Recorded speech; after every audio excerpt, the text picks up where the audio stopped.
top 3 new decks of the week. Don't tweak, because you got your man DEV Chief Freak by your side. So come on, let's take a ride. Look at Tarkir Dragonstorm decks tonight. There's at least 3 decks that I want to take a look at today, and there were probably 4 or 5 from the week that I could have taken a look at. Tarkir Dragonstorm has in fact affected Standard in some of the ways that we thought that it would, and other ways we didn't necessarily think it would. So let's go ahead and jump in, because there are definitely 3 decks from the week that are worth taking a look at. Starting with Jeskai Control. This list in particular by King Harry, because it got 4th place at a Standard Challenge just yesterday as I record this. However, it's also gotten at least 2 other 5-0 league finishes this week that I could see, and maybe even more love than that. Jeskai Control can be built in a number of different ways, and every player built their Jeskai Control deck a little bit differently, but King Harry was the one that did the best, at least so far this week, in their endeavors. So we're going to take a look at the way they built their list here. We got a few creatures in the deck, like the 1 copy of Biza Bounding Spring, decent against aggro and stuff, just a good mid-range creature. 2 Overlord of the Mistmoors may be the best mid-range creature in Standard, but that's up for debate. And then Shiko Paragon of the Way, which is brand new here. This is from Tarkir Dragonstorm, and it's one of the dragons that I wasn't sure was going to be amazing in Standard, but it has shown up in a couple of lists, from this more kind of cut and dried mid-range control hybrid to much more like Dragons focused Jeskai list that had the new dragon counterspell and a couple of other dragons in it. It also packs Shiko, so this card is seeing a little bit of play, at least in the first week of Standard. When you look at it in a deck like this, it can cast an awful lot of good stuff. Can't get Biza back, can't get Overlord back, can't play Ill-Timed Explosion, but basically everything else in the deck, this can recast out of your graveyard. There's a lot of good value here, like the split up that you see down here. We're playing a full 4 of this, plus the 2 Ill-Timed Explosions. So that gives us 6 total sweepers. Interestingly, the deck isn't playing any Day of Judgment or Sunfall. None of those. These are our only sweepers, but Split Up has become a really effective sweeper, and a lot of people are boarding it when they're playing Plains anyway, so put all 4 copies in the main deck, call it a day. But we also get Stock Up here, which is another good card to, recast out of the graveyard with Shiko for absolutely free. Sick play right there, but just generally, Stock Up sees play all the way back to Legacy, and I'm getting sick of saying that. I feel like I have to bring it up every time the card comes up, which is a lot, because it's a really good Magic card that a lot of people are playing for pretty good reason right now. Stock Up's great, and if it's not great the first time you play it, it's going to be really amazing when you effectively get it for free. So yeah, we're getting full mana value when we recast either of these cards out of our yard with the Shiko, and Split Up is obviously great, because if our opponent has just attacked us, then we can play the Shiko, pick, tapped creatures with the Split Up, and just blow up everything and have a 4/5 flying vigilance, a huge Sarah Angel-like creature, just sitting on the table. That's pretty good. So not a bad way to swing a game, but there's also a few instances in the deck. This is a control deck. I'll still label it that. So there are some main deck counter spells. I think 7 in all, 3, 4, 5, 6, 7. Yeah, we got 3 Change the Equation in here, 2 No More Lies, and then 2 3 steps ahead. Now, Change the Equation is probably the most interesting one. Counter target spell with mana value 2 or less is just good in Standard right now, period. It's going to counter up the Beanstalks, lots of removal spells, tons of early creatures and such. Basically everything in mono red next to Screaming Nemesis, right? So this does a lot of work right now, even Screaming Nemesis, I should say, because the second mode is counter a red or green spell with mana value 6 or less. So not only can you counter, things like Screaming Nemesis, but in green decks you can counter like Overlord of the Hauntwoods and whatnot. So Change the Equation is just a decent main deck counter spell right now. Interesting that they're playing more copies of this than any other counter in the deck, but there's also 2 copies of Ride's End in this up the Beanstalk deck. You don't see that every day, but there's Torch the Tower, Lightning Helix, Get Lost for some pretty decent removal outside of just our sweeper package. But an interesting card to play in the deck is Rediscover the Way, which can also be played off of Shiko if it's in our graveyard. And that's kind of neat, but this is a stock up effect twice. So this deck effectively plays like 6 stock ups, if you want to look at it that way. But we also have enough creatures in the deck, just enough, that this last mode can be pretty good. We get in for Shiko with Shiko for like 8 damage. If all we have to do is cast a non-creature spell, should be pretty easily. This deck plays a lot of non-creatures. So, this is a neat little card that I pointed out a couple of times during previous season, wasn't like too sure about. And I will say, of all the Jeskai control decks I saw this week, this is the only one I saw that played Rediscover. But if you're playing Shiko, it seems right to try to incorporate some number of copies of this for all kinds of reasons. Again, you get in for 8 with Shiko, you can close the game real fast. So kind of like this. Seems like it puts in work.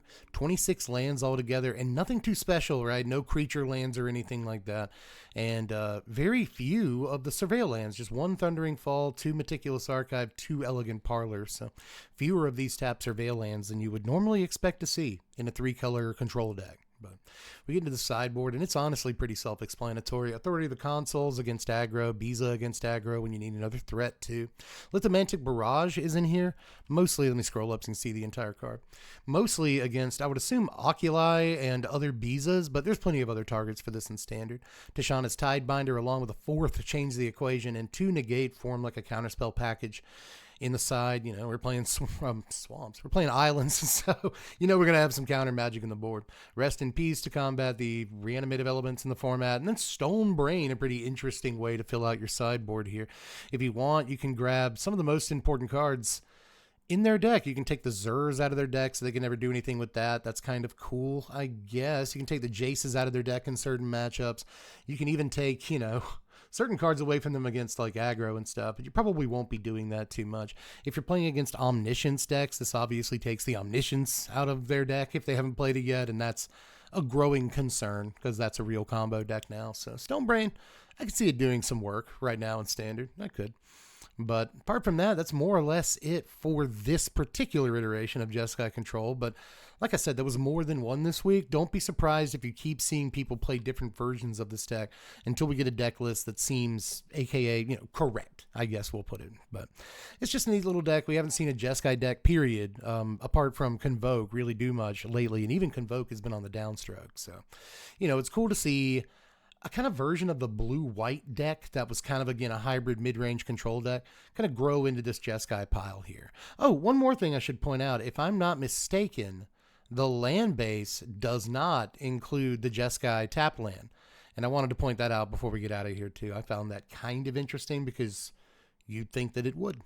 But that's all for this one. Let's move on to my personal favorite deck of the week, and that is Boros Pia. She is back, ladies and gentlemen, mostly due to one new card in Standard, and that is Archangel Elspeth. It's Elspeth Stormslayer, excuse me. I knew it was an Elspeth, but Elspeth Stormslayer here. In case you haven't seen her, and I'm sure you have, basically Anointed Procession. On a Planeswalker, which is just obviously really, really powerful. And a lot of people have been trying this out.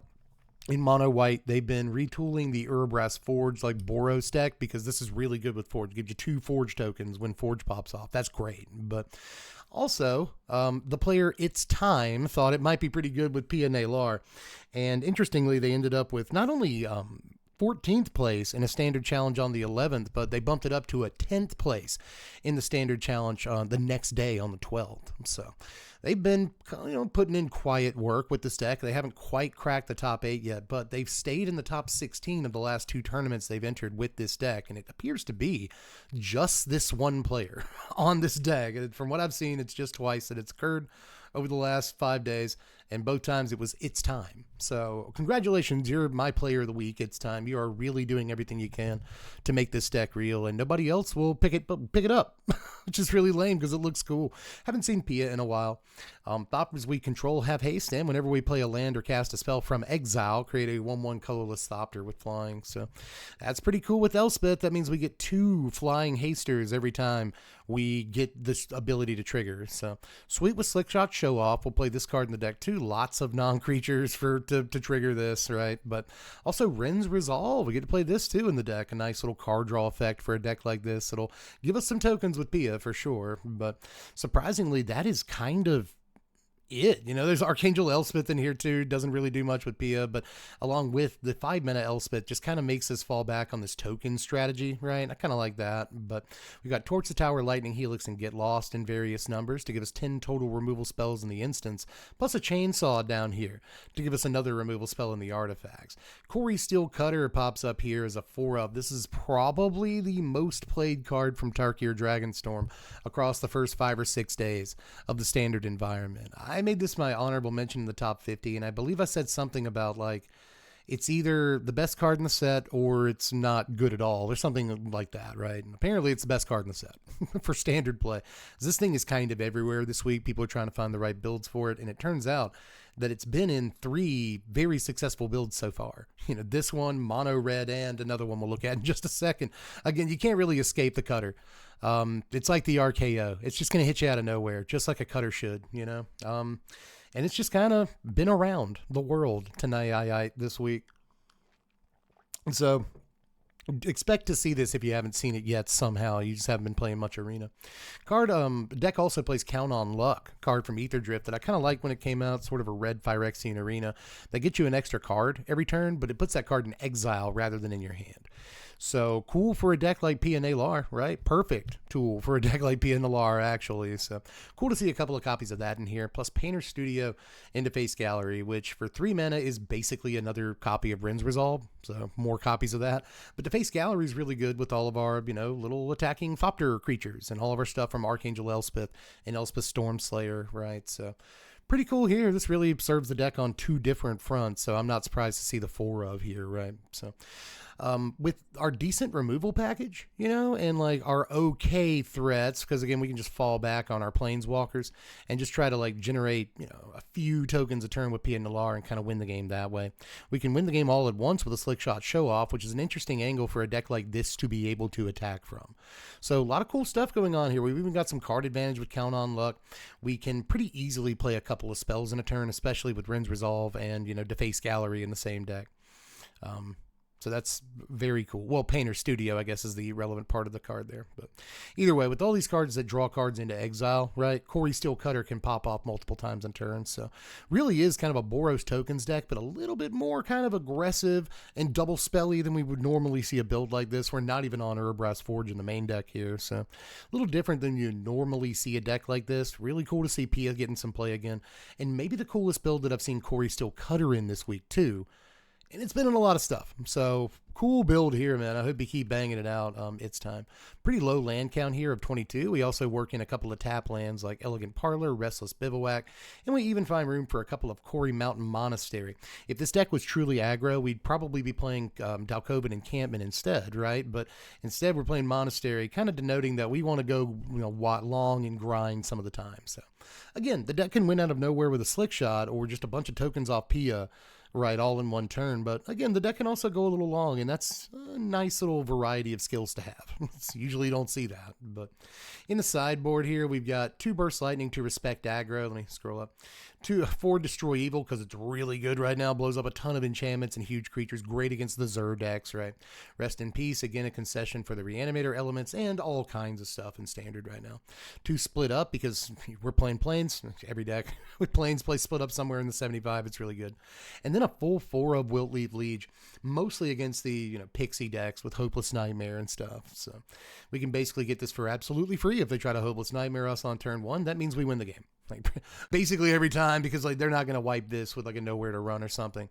It's just very, very good. But that is the entire deck, A little surprised not to see Forge in the sideboard either, but maybe the deck doesn't need it. It's got all the sort of long game and explosiveness it needs without a card like Forge. So really cool to see this thing pop off. Again, my favorite deck of the week, but not the most successful deck of the week. No, that goes to a very specific deck that is seeing lots and lots of play and is seeing lots of placement as well. Let's look at Izzet Cutter here by Sandpop. This got 2nd place in a Standard Challenge just today as I record. Well, I guess it's the 13th now, but it's like 1:30 in the morning as I'm recording this because I'm a vampire. So I'm probably going to stay up till like 8 o'clock this morning watching nothing on YouTube. But anyway, as I record this, it was really recorded the same day that I woke up this morning.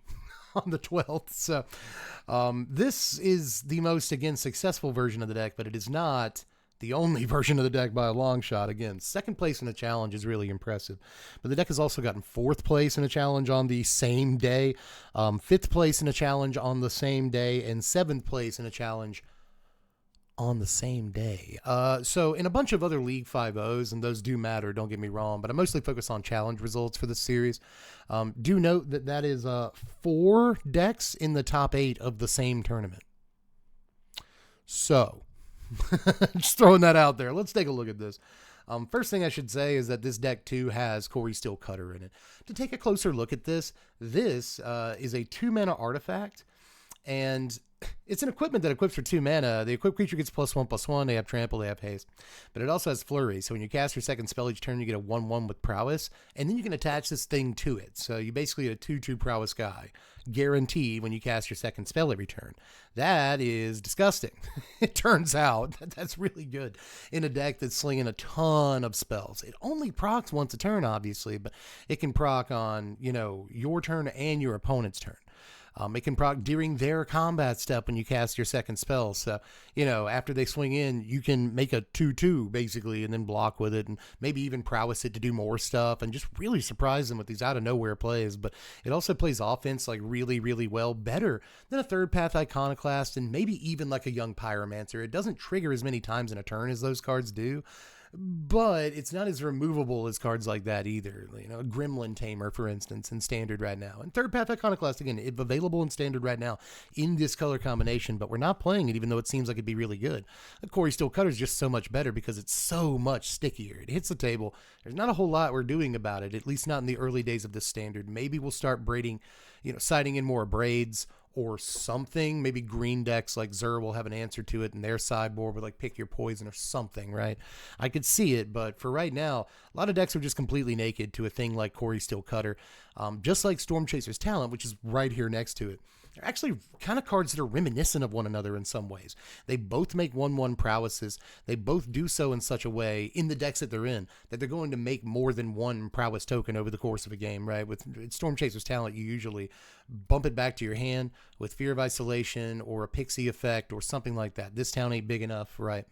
And you play it again for really cheap and you get another 1/1 prowess. This deck can do tricks like that, and playing This Town Ain't Big Enough and putting something really cheap like Talent back into your hand and then playing it again will again give you another prowess guy. So you're basically doubling up on Stormchaser's Talent tokens. Just a lot of gross interaction between these two cards specifically in Standard, and it has catapulted blue-red spell slinging aggro tempo thing like into the stratosphere just in the first 4 or 5 days of the set's existence in Standard. So cool, I guess, like the deck also plays some suspects you might expect in a deck like this. 4 copies of Opt, 4 Burst Lightning, 4 Monstrous Rage. That's the shell, right? That these cards are going to be in the deck. But there's also a copy of Into the Floodmaw for maximum tempo annoyance, 2 copies of Spell Pierce, which is the sort of secret weapon in the deck a lot of the time. Most of these mono red shells, like green red mice or Boros mice or whatever, or even just mono red with Screaming Nemesis, have not had the ability to counter spells ever, like at least in the last few years.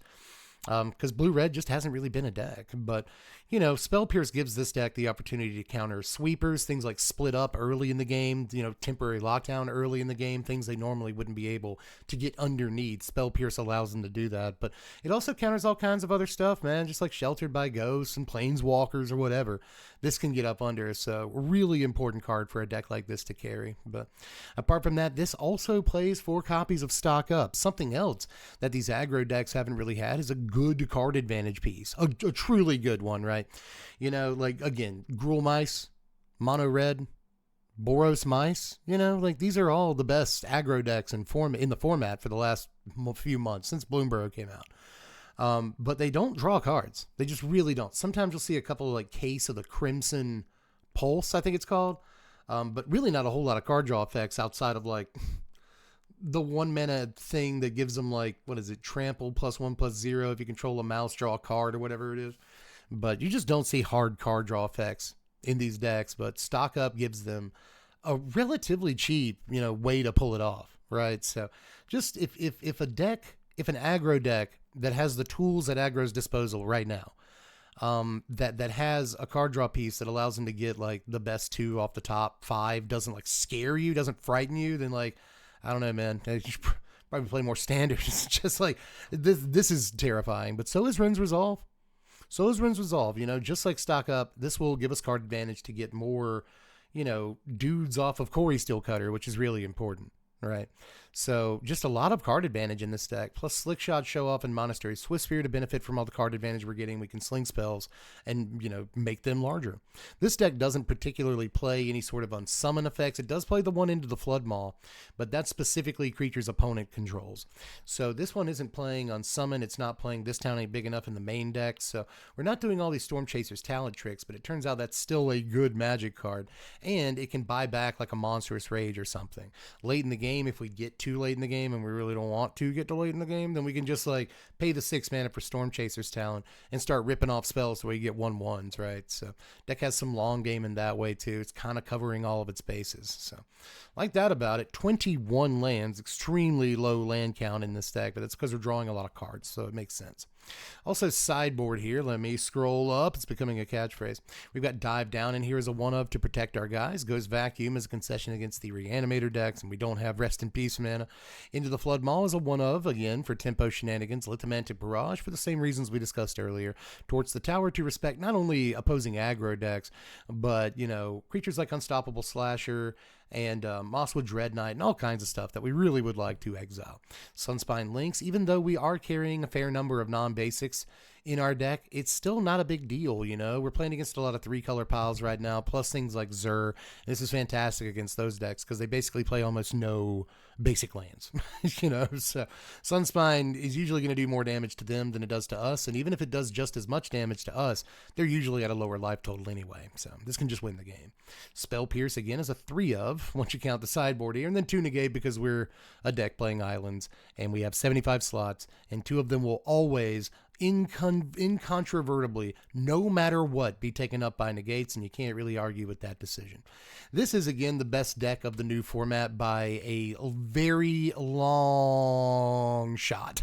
If I had to pick one deck that was objectively, the most impactful new deck of the week, it would be this one. There's a few different ways to build it, but most of the builds look strikingly similar to the one we're looking at right now, and a lot of that is very much due to Cori-Steel Cutter. People are trying to find the right build for this, and it appears as though this might be the one. But that's all I have for this week, ladies and gentlemen. I hope you enjoyed the whole thing. Let me know what your favorite decks of the week are. We'll see you again next week for more decks. I am Deb from The Place. Make sure you do all the YouTube stuff on your way out. Thanks for watching, Wizards. Spread love and be kind.